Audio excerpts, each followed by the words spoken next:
ও মদিনার মাটি রে, সকল সুখ বুঝি তোর কপালে। ও মদিনা রে, পাখি যদি হতাম আমি, উড়ে উড়ে যেতাম আমি, থাকতো না মনে কোনো যাতনা। দেহে নাই পাখায় আমার, সাথে নাই টাকায় আমার, কেমনে কেমনে যাব সেখানে। ও মদিনার মাটি রে, সকল সুখ বুঝি তোর কপালে। আল্লাহ সবাই বারবার মক্কা মদিনা যাওয়ার তৌফিক দান করেন, পড়েন আমিন।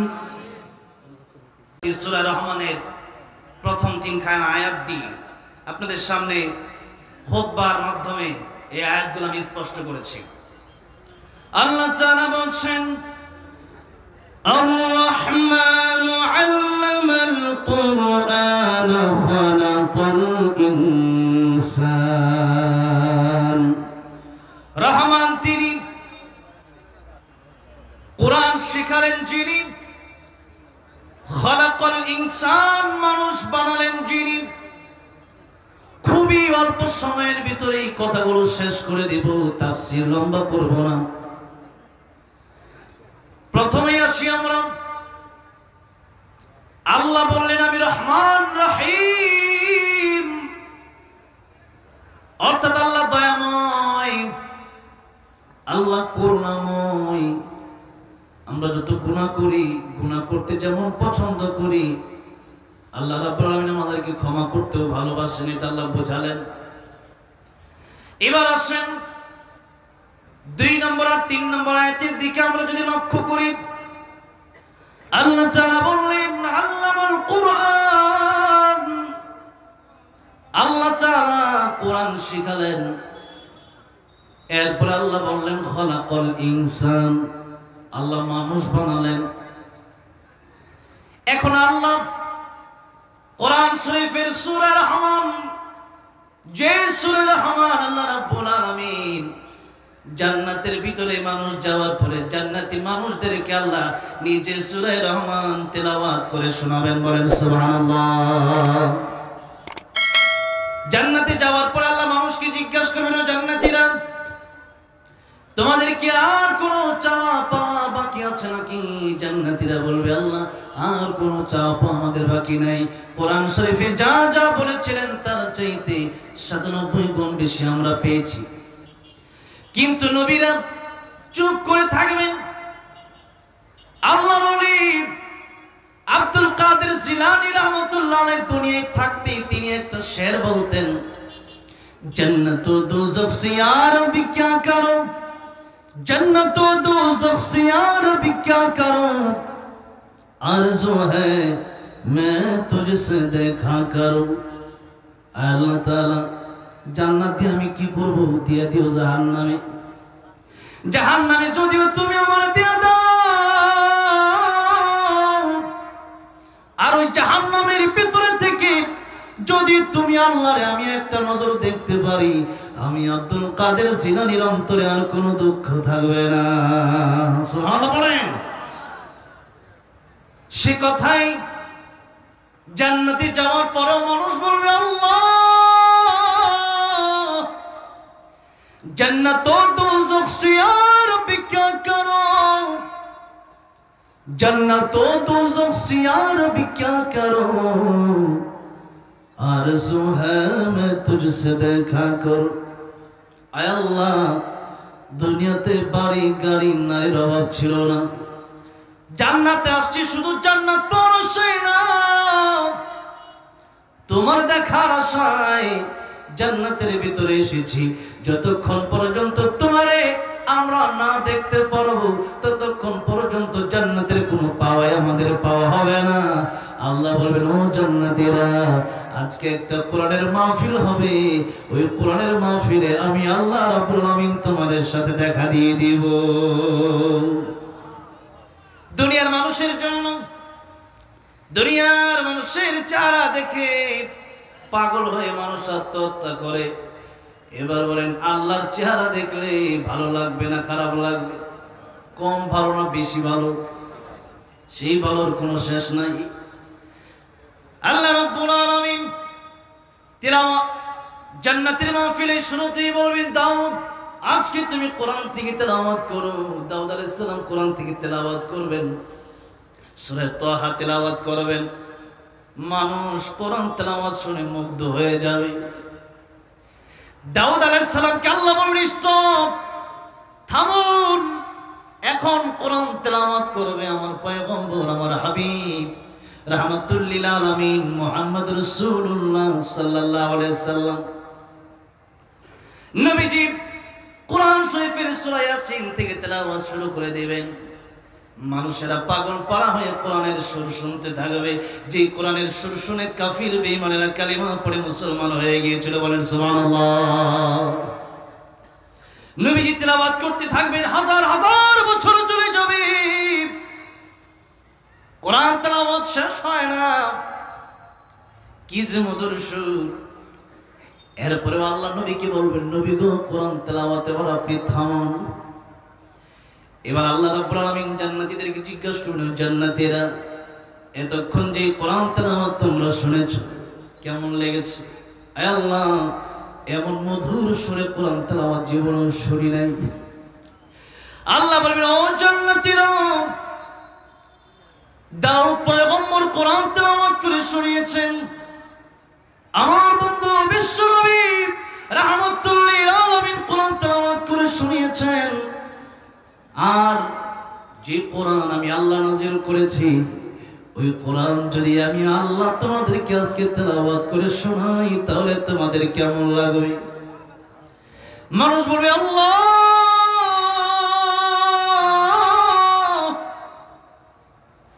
যদি আপনার কণ্ঠে কোরআন তেলাওয়াত শুনি তাহলে তো ভালো লাগার কোনো শেষ নাই। এবার আল্লাহ রাব্বুল আলামিন সূরা রহমান তেলাওয়াত করে শোনাবেন, আনার রহমান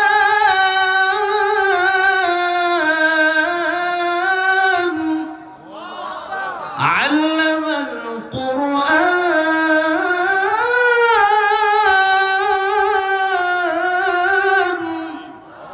আল্লাহ তেলাওয়াত করতে থাকবেন, হাজার হাজার বছর চলে যাবে, মানুষ কোরআন তেলাওয়াত শুনে দিশেহারা হয়ে যাবে, অজ্ঞান হয়ে যাবে।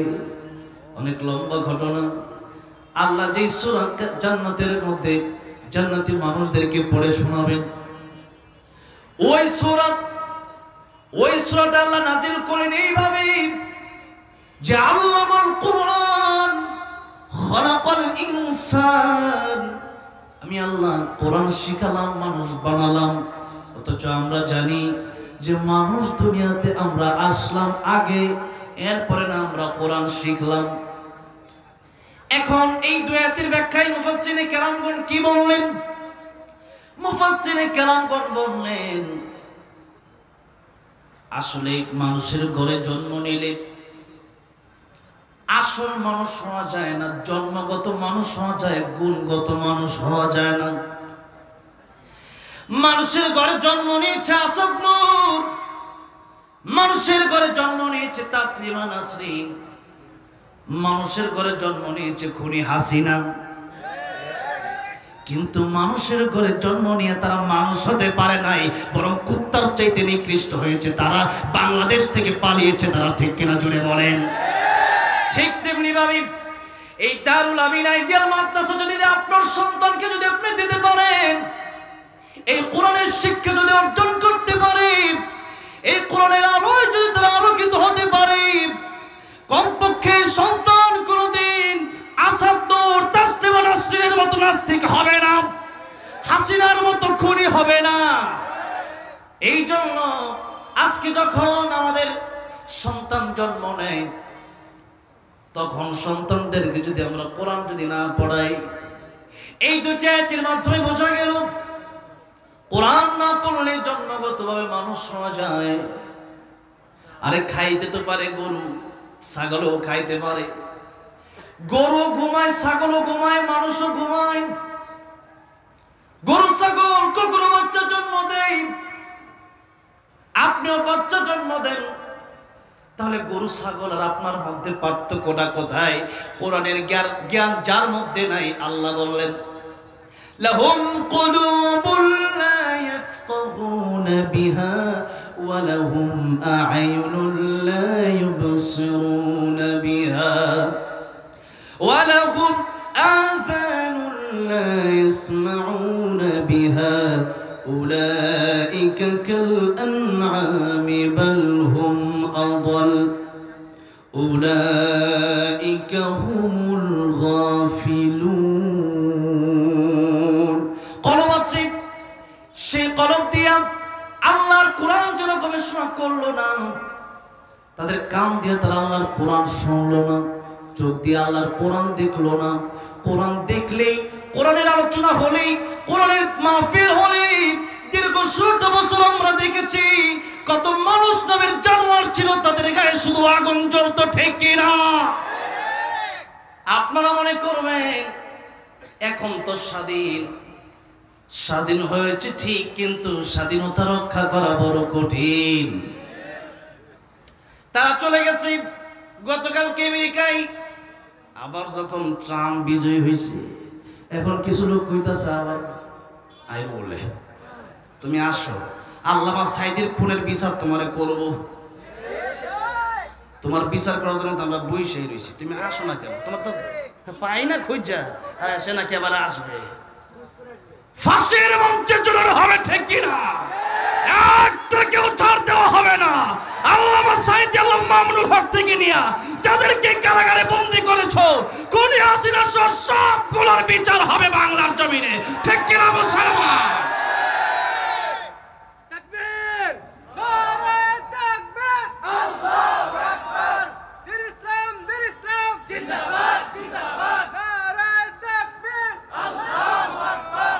আমি এই তো ৪-৫ দিন আগে টাঙ্গাইলের কালীহাতি একটা প্রোগ্রামে গেলাম। আমার আগে প্রায় ১ ঘন্টা কাদের সিদ্দিকী ভাই লতিফ সিদ্দিকী আলোচনা করলো। আলোচনা করতে করতে বলতেছে আমার কোনো পাপ নাই। ওপেন কবিরা গুনাহ কইরা বলতেছে আমার কোনো পাপ নাই। এরপরে মোল্লা হুজুর এই আবার কি, এত কিছু দরকার আছে নাকি? ইসলাম কি পোশাকে নাকি? ইসলাম মনে মনে থাকলেই হয়েছে। তুই মনে মনে ভাত খাইস, তুই কিনা চাউল খাইস না। তো মমতাজের মতো কথা কস। মমতাজ বলছিল, মমতা শিল্পী মজার বাউল্লা কটা গান গায়, আউল্লা বাউল্লা চাউল্লা কটা গান গায়। ওরা বলছিল আমাদের নামাজ তো মনের নামাজ বড় নামাজ, শয়তানের ঘরে শয়তান। তোরও 3 দিন রেখে কোনো খাবার দেওয়া হবে না, তুই মনে মনে কলা খাবি 3 দিন। এরপরে খাবার চাইলে পানি চাইলে জুতার বাড়ি দেওয়া হবে, শুধু জুতার বাড়ি। খাইতে গেলে মনে মনে খাওয়া যায় না, মুখ দিয়ে খাওয়া লাগে। আর নামাজ পড়তে গেলে বলি মনে মনে পড়বা। বাংলাদেশের মানুষ এখন সচেতন, ঠিক কিনা? প্রতিদিন বাংলাদেশে ওয়াজ মাহফিল হচ্ছে, প্রতিদিন মুফাসসিরিনে কেরামগণ তাফসীর করতেছে। বাংলাদেশের প্রান্তে প্রান্তে মাদ্রাসা। আর এই লতিফ সিদ্দিকী কয় মাদ্রাসা নাকি ব্যাঙের ছাতার মতো গজাইছে, নাউজুবিল্লাহ কোন। আমি সেখানেই প্রতিবাদ করলাম, এই বাংলার জমিনে কোরআনের তাফসীর হবে, কোন নাস্তিক এই মঞ্চে আসতে পারবে না। বাংলার জমিনে কোরআনের তাফসীর হবে, কোন রামবাম এই মঞ্চে আসতে পারবে না। এই বিগত 16 বছর যারা আল্লাহর কোরআনের বিরুদ্ধে রাজ কায়েম করতে চেয়েছে, এই কোরআনের মঞ্চে তারা কোনো কথা বলতে পারবে না। শুধু কথা নয়, ওপেনলি তারা কিভাবে ঘুরে বেড়ায়, এদেরকে তাড়াতাড়ি আটক করে ফাঁসির কাছে ঝুলাইয়া দেন, ফাঁসির কাছে ঝুলাইয়া দেন, ঠিক না? ইসলামের শত্রুরা হুঁশিয়ার সাবধান, হুঁশিয়ার সাবধান, ইসলামের শত্রুরা নারায়ে তাকবীর। আমার ভাইরা, আমার মুরব্বী মজলুম, সময় খুবই অল্প, 5 মিনিটের ভিতরে আমি কথা শেষ করে দেব। এই দুনিয়াতে আল্লাহর কোরআন যদি কারো ভিতরে না থাকে, ওই সন্তান বাবাকে মাকে বৃদ্ধাশ্রমে নিয়ে এসে নিয়ে গিয়ে রাখতে পারে। আল্লাহর কোরআনের শিক্ষা যদি কারো অন্তরে না থাকে, এই কলবটা কালো জাহান্নামের আগুন। আমি গত পরশুদিনও আমার মাদ্রাসাতে একটা প্রোগ্রাম হয়েছে, আমার মাদ্রাসার প্রোগ্রামে আমি বললাম, ওই যে কয়েকদিন আগে মুফতি আমির হামজা সাহেব এক মাহফিলে তাফসীর করবেন, মুফতি আমির হামজা সাহেবের আগে সাবেক একজন এমপি, সে কোন দলের ওইটা আমার দেখার নাই, এখানে কোরআন তেলাওয়াত করলো, স্টেজে ভুল তেলাওয়াত করলো। আমির হামজা সাহেব ভুল ধরলেন, কারণ হচ্ছে ওয়ালা তাকফু মা লাইসা লাকা বিহি ইলম, যে ইলম তোমার নাই তা তুমি এখানে বলতে আসবা না। এখন আল্লাহর কোরআন যদি আপনার ভিতরে না থাকে, আপনি বলবেন কেন? আল্লাহর কোরআন যার ভিতরে নেই, আল্লাহর কোরআন যে ব্যক্তি তেলাওয়াত করতে পারে না, আপনি কপালে লিখে নেন আপনার কোনো নামাজ হয় না, আপনার নামাজ হয় না। আপনি আবার মানুষকে কিসের কোরআন তেলাওয়াত শোনাবেন? আল্লাহর কোরআন সহি শুদ্ধ করে যদি আপনি না পড়তে পারেন, তাহলে লসটা কোথায়, ক্ষতিটা কোথায়? আল্লাহর কোরআন যদি আপনি না শিখেন, নামাজ ভঙ্গের কারণ কয়টা সবাই একটু জোরে বলবেন? 19টা নামাজ ভঙ্গের কারণের প্রথম ভঙ্গের কারণটা কি? হ্যাঁ, নামাজে অশুদ্ধ পড়া। আমি যদি বলি এই কথা, আমার মনে হয় ভুল হবে না। বাংলাদেশের মধ্যে 90% মুসলমান, আজকের নামে নামে মুসলমান, আল্লাহর কোরআন তারা শিখলো না। আজকে যদি আপনাদের সবাইকে আমি প্রশ্ন করি, আল্লাহর কোরআনটা দাঁড়ায় দাঁড়ায় আমার একটা সূরা শোনান, আল্লাহর কোরআন হয়তো সবাই আমরা শোনাতে পারবেন না। বড় আফসোস, 70 বছর 80 বছর 90 বছর হয়ে গেল, এখনো কি আল্লাহর কোরআন শেখার প্রয়োজন আপনি মনে করলেন না? অথচ নামে নামে আপনার নাম আব্দুর রহমান, আব্দুর রহিম। এই জন্য কবি বলেছেন, নামে মুসলমান নাকি কামে মুসলমান তুমি, নামে মুসলমান নাকি কামে মুসলমান। নামে কামে মিল না হলে, নামে কামে মিল না হলে বইবে যে তুফান তুমি, নামে মুসলমান নাকি কামে মুসলমান তুমি, নামে মুসলমান নাকি কামে মুসলমান। নাম রেখেছে আব্দুর রহিম, কালমা জানে না, এই সমাজে এমন লোকের সংখ্যা অগণা, ঠিক না? নাম রেখেছে আব্দুর রহমান, নামাজ পড়ে না, এই সমাজে এমন লোকের সংখ্যা অগণা। এমন সমাজ বদলা থেকে, এমন সমাজ বদলা থেকে রাখবে অবদান তুমি, নামে মুসলমান নাকি কামে মুসলমান তুমি, নামে মুসলমান নাকি কামে মুসলমান। এই জন্য নামের সাথে কাজেও মুসলমান হওয়ার দরকার আছে না নাই? কিয়ামতের ময়দানে ইব্রাহিম আলাইহিস সালামের পরিচয় দিয়ে বাবা আজর জান্নাতে যেতে পারবে না, নবীর পরিচয় দিয়ে চাচা আবু তালিব জান্নাতে যেতে পারবে না, নবীর পরিচয় দিয়ে স্ত্রী জান্নাতে যেতে পারবে না, নূহ আলাইহিস সালামের ছেলে বাবার পরিচয় দিয়ে জান্নাতে যেতে পারবে না। এই যে নিজের আমল নিজে করেন, নিজের ঈমান নিজে ঠিক করেন।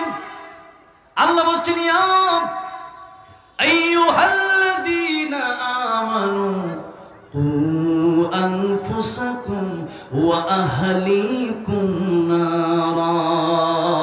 হে ঈমানদাররা, নিজেরা জাহান্নামের আগুন থেকে বাঁচাও, পরিবারকে তোমরা জাহান্নামের আগুন থেকে বাঁচাও। আমাকে জিজ্ঞাসা করেন যদি কিভাবে জাহান্নামের আগুন থেকে বাঁচাবো, সমস্ত মুফাসসিরে কেরামগণ একমত, আল্লাহর কোরআন যদি শিখাতে পারেন, নবীর সুন্নাহ যদি শিখাতে পারেন, সন্তানটা জাহান্নাম থেকে বেঁচে যাবে। আর আল্লাহর কোরআন নবীর সুন্নাহ যতক্ষণ পর্যন্ত না শিখাবেন, এই সন্তান জান্নাতে যাবে না। শুধু তাই নয়, কিয়ামতের ময়দানে এই সন্তান যদি জাহান্নামে যায়, এই সন্তান জাহান্নামে যাওয়ার প্রধান একটা কারণ হবে যে তার বাবা মা তারা আল্লাহর কোরআন শিক্ষা দেয় নাই। এই জন্য আপনি ডক্টর বানান, ইঞ্জিনিয়ার বানান, ব্যারিস্টার, উকিল, আপনি যা বলে চাই বানান, কিন্তু আল্লাহর কোরআন প্রাথমিকভাবে মুসলমান হিসেবে শিক্ষা দেওয়ার দরকার আছে না নাই? আজকে আমরা আল্লাহর কোরআন শিক্ষা দিতে রাজি না। মনে করি আল্লাহর কোরআন শিক্ষা দিলে মনে হয় রিজিক আসবে না। আরে না, রিজিকের মালিক তো আমার আল্লাহ। পৃথিবীর কার বাপের ক্ষমতা আছে নাকি যে একটা চাউল সে ব্যক্তি বানাবে? বানাতে পারবে কেউ? একটা মুরগি, যে মুরগি প্রতিদিন খান, কেউ কি বানাতে পারবে একটা মুরগি? কেউ একটা মাছ বানাতে পারবে? তো সব খাবারই তো আমার আল্লাহ দিচ্ছেন। আমরা তো কোরআন পড়েছি, না খায় তো মরি নাই, বরং দাওয়াতের অভাব নাই, খাওয়ার অভাব নাই। হুজুর জিগা দেখেন কয়দিন না খায় রয়েছে, আর আপনার ঘরে 40 পদের খাবার আছে, কিন্তু আপনি যাবার চাইলে রুটি ছাড়া কিছু খেতে পারেন না। আপনার ঘরে 1000 রকমের খাবার আছে, আপনি খাইতে পারেন না। আর হুজুরের ঘরে খাবার নাই, হুজুরের বেতন 10,000, কিন্তু হুজুর দাওয়াত খাইতে খাইতে কুল পায় না। তাহলে বোঝা গেল রিজিকের মালিক কে? আল্লাহ যদি রিজিকের মালিক হয়, আগে তো অনেকে অনেক প্রশ্ন তুলতো, এখন এই যে দারুল আমিন আইডিয়াল মাদ্রাসা, এই মাদ্রাসাতে, আমার মাদ্রাসা তাশরিফ ইন্টারন্যাশনাল মাদ্রাসা গাজীপুরে, আমরা তো এখন এমন ভাবে পড়াই, এখন আর প্রশ্ন করার কোনো সুযোগই নাই। বাংলার সাথে অঙ্ক, ইংরেজি, আরবির সাথে বাংলা, অঙ্ক, ইংরেজি সবই আছে। তবে এই কথা মনে রাখতে হবে, বাংলা, অঙ্ক, ইংরেজি একদিন শেষ হবে। ও বাবা, ও ভাই, আল্লাহর কোরআন কোনোদিন শেষ হবে না। বরং যারা আল্লাহর কোরআন পড়বে, কিয়ামতের ময়দানে আল্লাহর কোরআন তাদেরকে সুপারিশ করে করে জান্নাতে নিয়ে যাবে। চিৎকার মেরে পড়া যাবে না সুবহানাল্লাহ। ইন্না নাহনু নাযালনা যিকরা ওয়া ইন্না লাহু লাহাফিজুন। আল্লাহর কোরআন আল্লাহ হেফাজত করবে, আর এই হেফাজত যাদের মাধ্যমে করবে, এরাই জান্নাতে যাবে। এবার আসুন, আল্লাহর কোরআন যদি আপনি না শিখান, তাহলে তো আপনি নামাজ ভঙ্গের 19টা কারণের মধ্যে প্রথম কারণটা হচ্ছে আপনি কোরআন শিখালেন না। আপনি 1টা বছর, 2টা বছর, 3টা বছর কোরআন শিখান, এরপর আপনি ডাক্তার, ইঞ্জিনিয়ার বানান, কোনো সমস্যা আমার নাই, কারণ নাই। কারণ ডাক্তার তো আমাদের প্রয়োজন আছে, ইঞ্জিনিয়ার আমাদের প্রয়োজন আছে, ব্যারিস্টার আমাদের প্রয়োজন আছে। এই যে রফিক মাদানী ভাই গতকাল 4টা মামলা থেকে মুক্তি পাইল, তাহলে এই যে মুক্তির জন্য উকিল, ব্যারিস্টারের দরকার আছে না নাই? উকিল তো দরকার আছে। সব ডাক্তার যদি হিন্দু হয়ে যায়, তাহলে হিন্দুরা যদি বলে, কাফিররা যদি বলে মুসলমানদেরকে ওষুধ দেব না, আমাদের মুসলমান ডাক্তার যদি থাকে, তারা বলবে তোদের দরকার নাই, আমরা তো ডাক্তার আছি। সুতরাং মুসলমানদের ভিতরে ডক্টর, ইঞ্জিনিয়ার, ব্যারিস্টার হোক, কোনো সমস্যা নাই। কিন্তু যেহেতু আপনার কাছে আপনি এত সুন্দর একটি মাদ্রাসা পেয়েছেন, আজকে দারুল আমিন আইডিয়াল মাদ্রাসায় যখন আসলাম, আমার মনে হলো উত্তরবঙ্গের শ্রেষ্ঠ মাদ্রাসা এই মাদ্রাসাটা, আলহামদুলিল্লাহ বলেন। যোগ্য একজন মানুষ, এত সুন্দর যার তিলাওয়াত, এত সাবলীল যার ভাষা, মাওলানা আব্দুল্লাহ আমিন, যাকে আমি এত ভালোবাসি আল্লামা সাইদের জন্য, সে আব্দুল্লাহ আমিন সাহেবের মাদ্রাসায় এসে আমি আগে ভাবছিলাম যে মাদ্রাসাদারি অন্যান্য সাধারণ মাদ্রাসার মতো এত সুন্দর করে মাদ্রাসা তৈরি করেছেন, এবং ওনার এমন কিছু গুণ আছে যেটা আমি এখন বলতেও চাচ্ছি না। এখন আপনাদের সামনে আমার কথা হচ্ছে, আপনারা এই মাহফিল থেকে কলবে একটা কথা ঢুকে নিয়ে যাবেন। সেই কথাটা হলো যে আমার সন্তান ডক্টর, ইঞ্জিনিয়ার, ব্যারিস্টার, উকিল হবে, আমার কোনো সমস্যা নাই, আমার কোনো আফসোস নাই, হোক। আমাদেরকে আল্লাহ শিক্ষা দিয়েছেন দোয়া, কি দোয়া? রব্বানা, সবাই পড়েন, রব্বানা আতিনা ফিদ দুনিয়া হাসানাতাও ওয়া ফিল আখিরাতি হাসানাতাও ওয়া কিনা আযাবান নার। আয় আল্লাহ, দুনিয়ার কল্যাণ আপনি আমাদেরকে দান করেন, আর আখিরাতের কল্যাণ আমাদেরকে দান করেন। আর একটা সবচাইতে বড় বিপদ আছে, ওই বিপদ আসে, ওই বিপদ হচ্ছে কবরের ভিতরে। ওই বিপদ কোন জায়গায়? কবরের পাশে উসমান গনি রাদিয়াল্লাহু আনহু গেলেই কাঁদতেন আর চোখের পানি ছেড়ে দিতেন। লোকেরা জিজ্ঞেস করতো, উসমান গনি, এত আলোচনা আল্লাহর নবীর জবান থেকে আপনি শুনলেন, এত তো কাঁদলেন না, কবরের পাশে গিয়ে কেন কাঁদলেন? উসমান গনি ডেকে বলেন, ও লোকেরা, কবরে যদি আযাব শুরু হয়ে যায়, তাহলে তার জান্নাতে যাওয়াটা বড়ই কঠিন হয়ে যাবে। আর কবরের জীবন যার সুন্দর হয়ে যাবে তার জান্নাতে যাওয়াটাই সহজ হয়ে যাবে। আর আল্লাহর কোরআন যারা পড়বে, আল্লাহর কোরআন যারা মেনে নেবে, এরা কবর থেকে নিয়ে জান্নাত পর্যন্ত সুখে শান্তিতেই থাকবে। তাদের কোনো টেনশন নাই, কোনো চিন্তা নাই। জোরে কোন সুবহানাল্লাহ। কবরে যাওয়ার সাথে সাথেই কোরআন দাঁড়ায় যাবে কিয়ামতের ময়দানে। এই কোরআন আপনার পাশে দাঁড়ায় যাবে। শুধু তাই না, কোরআন যারা করবে আল্লাহ তাআলা, আল্লাহ বলবে তো জাহান্নামী, আল্লাহর কোরআন বলবে ও আল্লাহ, ওরে যদি জান্নাতে না দাও তাহলে আমি কোরআনকে তুমি অস্বীকার করো। সুবহানাল্লাহ কোন। আল্লাহ বলবেন ও কোরআন, তোরা যেহেতু দুনিয়াতে ভালোবাসছিল এই ব্যক্তি, আজকের কিয়ামতের ময়দানে তোর সুপারিশ আমি আল্লাহ মঞ্জুর করে এই ব্যক্তিকে জান্নাতের মেহমান বানিয়ে দিলাম। জোরে কোন সুবহানাল্লাহ। তাহলে এবার আসুন, যে কথা বলতেছিলাম, আল্লামাল কোরআন খালাকাল ইনসান। কোরআন না শিখলে প্রকৃতপক্ষে মানুষ হওয়া যায় না। অন্যান্য সমস্ত জ্ঞান যদি আপনি অর্জন করেন, পিতামাতাকে খেদমত করতে হবে, জ্ঞান সেখানে নাই। নামাজের জ্ঞান নাই, রোজার জ্ঞান নাই। আল্লাহ বলেন ওয়ামা উতিতুম মিনাল ইলমি ইল্লা কলিলা। তোমাদেরকে খুবই অল্প জ্ঞান আমি আল্লাহ দান করেছি। আর আল্লাহর যে জ্ঞান, এই কোরআনের যে জ্ঞান, এই কোরআনের জ্ঞান শেষ হওয়ার মতো নয়। আফালা ইয়াতাদাব্বারুনাল কোরআন। আল্লাহর কোরআন নিয়ে আল্লাহ গবেষণা করতে বলেছেন। এই জন্য যত বড় বড় যারা বিজ্ঞানী রয়েছেন, আল্লাহর কোরআন গবেষণা করে তারা বিজ্ঞানী হয়েছেন। কোরআন যারা পড়ে এদের মতো ব্রেনি, এদের মতো ট্যালেন্ট আর কোনো মানুষ আপনি পাবেন না। এই জন্য আল্লাহর কোরআন যদি আমরা শিখি, আল্লাহর কোরআন যদি আমরা শিখাই, তাহলে দুনিয়াতে শান্তি, পরকালে মুক্তি। আর আল্লাহর কোরআন যদি শেখাতে না পারি, এই দুনিয়াতেও আমাদের আযাবের কোনো শেষ নেই। দুনিয়াতে আযাব আর আযাব। আর আমরা আজকে কোরআন শিখেছি, এই জন্য মানুষ আমাদেরকে কত ভালোবাসে। এমপি মন্ত্রীকে মানুষ এত ভালোবাসে না আমাদেরকে যত ভালোবাসে, ঠিক কিনা? এই জন্য আমি মনে মনে আমার এখনো মাঝে মধ্যে কয়, তোমার বয়স হলে তুমি এমপিতে দাঁড়াইবে। আমি দৌড়ে এমপির মধ্যে ছাত আর এমপির মধ্যে ঠক, এমপি মন্ত্রী মুখে লিগা। আল্লাহর যে কোরআন শিখছে, এতে আল্লাহ মানুষ যেই দাম দেয়, মানুষ আসলে হৃদয় থেকে কোলে যদি আমাদেরকে ভালোবাসে, ঠিক কিনা? আর তোরা এমপি মন্ত্রী হস। আমাদের একজন মুফাসসির দৃষ্টান্ত দিতেন, ওদের সালামের স্টাইল ভিন্ন। স্টাইল কি? এক হাতে এমনি দেয় আর নিচে পাও দিয়ে বাড়ি দেয়। যে এই যে এখন সালামের স্টাইল এইভাবে, আর এমপি গিরি শেষ হয়ে গেলে পরে নিচেরটা, ঠিক কিনা? বুঝেন নাই? এতদিন 15 বছর খুব শান্তি, 15 বছর পরে এখন অবস্থা খারাপ, দেশে থাকা যায় না। এই শান্তি দরকার আছে। আল্লাহ কোরআন শিখবো, ইহকাল শান্তি পরকাল মুক্তি। সেই কোরআন, সেই ঐশী বাণী আমাদের শিখার প্রয়োজন আছে না নাই? আল্লাহ আমাদেরকে সেই কোরআন শিখে জাহান্নাম থেকে মুক্তি পেয়ে জান্নাতে গিয়ে আল্লাহর দিদার আমাদেরকে নসিব করে দেন, বলেন আমিন। আল্লাহর কোরআন কাজকে আমরা বুঝি না, অথচ একজন হিন্দু কবি, আমি এই একজন হিন্দু কবি নকুল কুমার বিশ্বাস, তিনি একটি গান লিখেছেন। তিনি লিখেছেন, যদি আগুন লেগে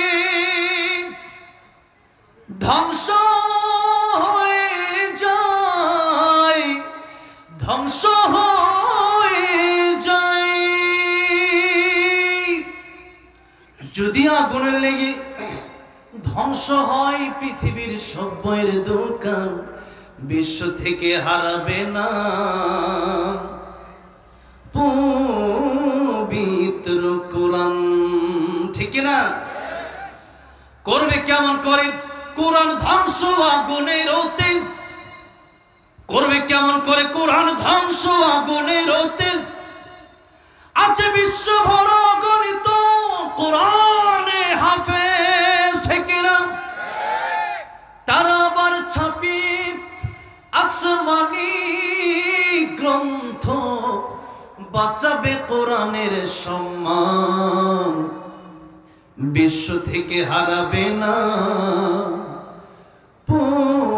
পবিত্র কোরআন,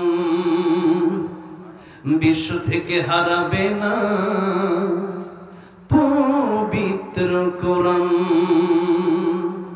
সে হিন্দু এত সুন্দর করে এই গানটা লিখছে, আর আমরা আজকে কোরআন শিখি না। সেই হিন্দু এই গান লিখে সে হিন্দু কোরআন শিখছে, আর আজকে আমরা মুসলমান হয়ে কোরআন পারি না। নামাজ ভঙ্গের কারণ হচ্ছে কোরআন অশুদ্ধ পড়া। আর কিয়ামতের ময়দানে আউয়াল মা ইউহাসাবু বিল আবদি ইয়াওমাল কিয়ামাতিস সালাত, কোন হিসাবটা আগে শুরু হবে? নামাজের হিসাব। আর নামাজের হিসাবে যারা সহজভাবে সুন্দর করে দিতে পারবে, নবীজি বলেন তারা সব হিসাবে পার পেয়ে যাবে। বলেন সুবহানাল্লাহ।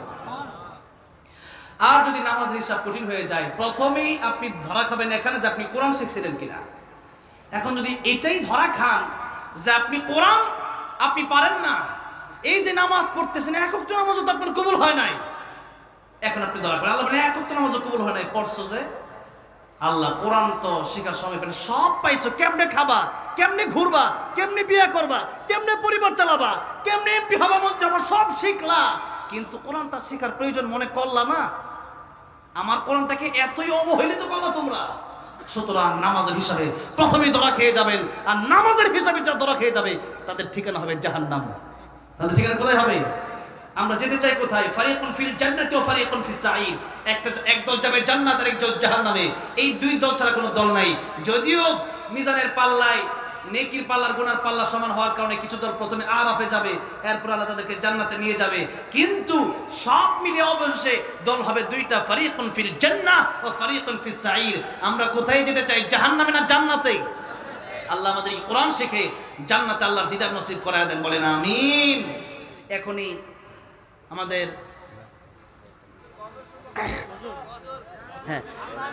ঠিক 12টা বেজে গেছে।